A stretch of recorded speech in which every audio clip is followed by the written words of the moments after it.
Well, here we are, the end of June, the start of a new era.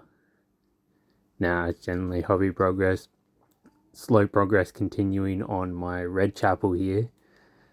It's just hard to bring up the muster to get them all done to a good standard when most of them won't be able to hit the table at the same time, at least. Meanwhile, also finally got my hands on some leftovers and they're coming along. But one of the main two topics I wanted to discuss this month was, of course, the tournament we had last month. Now, as this will probably be the last M3 tournament, I don't think analysis on the games are too much of a breakdown, so mostly just reflecting on my own play. With that said, into round one. Now, this was versus Molly in Plant Explosives. Ended up being a 5-3 win for me. Mostly a very aggressive game, but my opponent had been playing some fourth, and as such made some crucial mistakes. Namely, to see his unpack, unable to see or move through his own models, really hindered him. I think this is sort of a crucial area when you're changing basically between games, so can't hold it against him too badly. So into round two. In Raid the Vaults, my opponent declared Guild, so I pivoted into Karai just in case he brought Marshals, but he ended up with Sonya.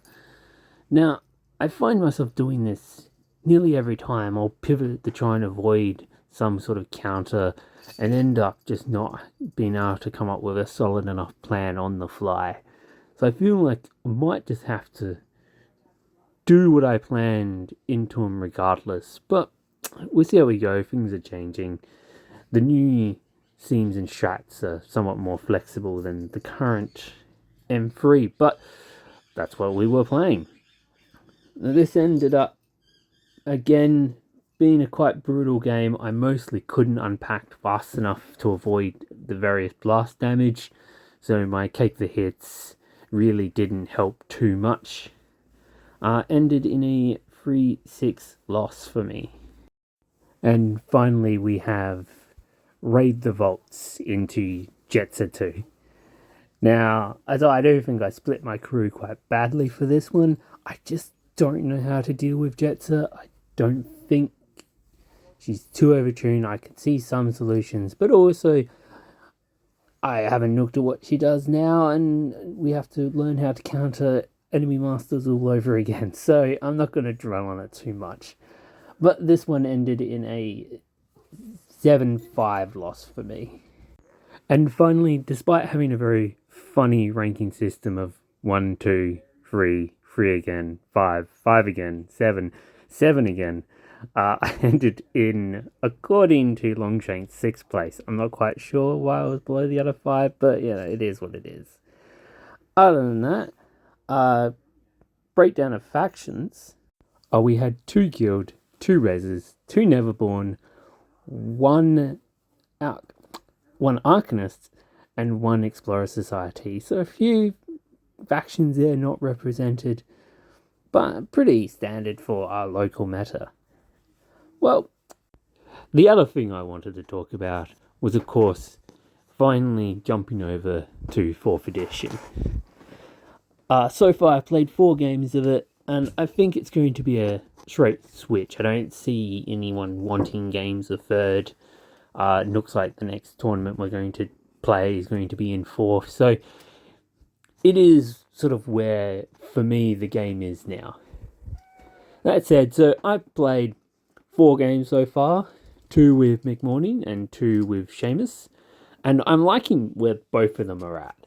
I think for McMorning, Condition Masters really suffered in 3rd, where some hard counters could just make them completely non-viable, where now it almost feels like every model, or every crew is a condition crew effectively, and as such the game is quite well balanced for it. And as for Seamus, like, I know some people were lamenting the loss of his gun, but for me, the gun was sort of important to how he played in third, but I don't ever feel like it was a major part of his character's identity. He still pops out of nowhere and just shanks someone, and if I want a minion dead, he can pretty reliably do it.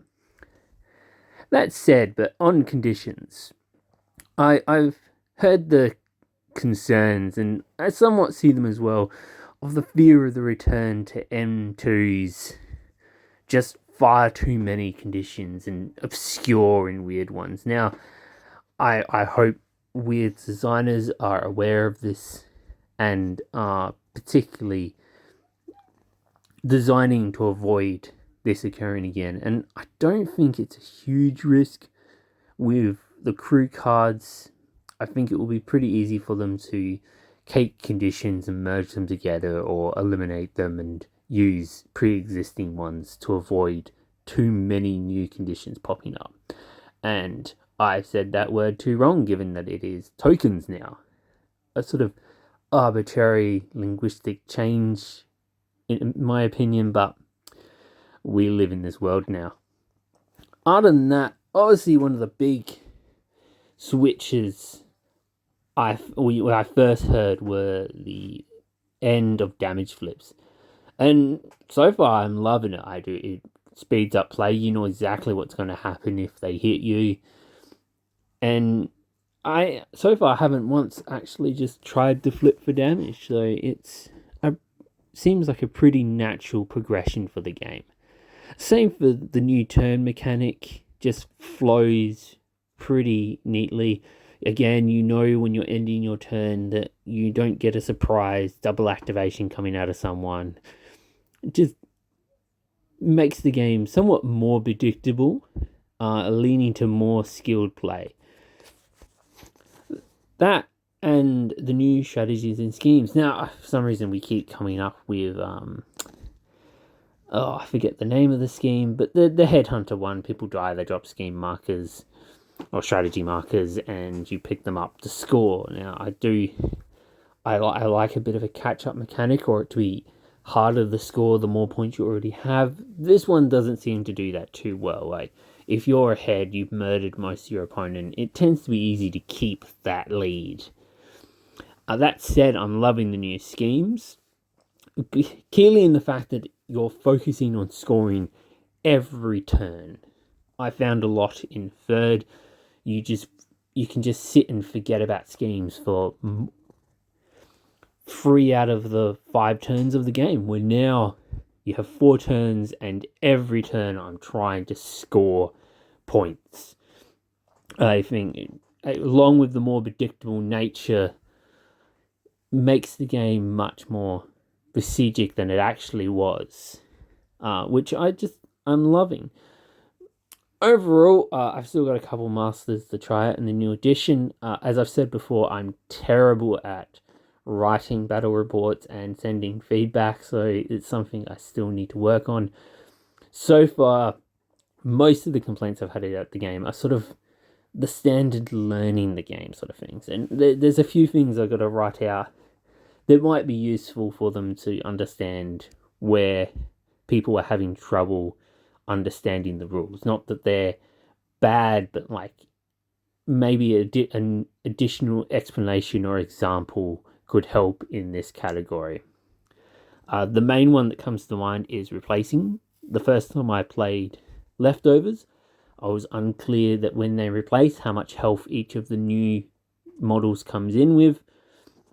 It has been clarified for me now and works lovely in my favour, so no complaints. But for overall, I think that might be it for this month.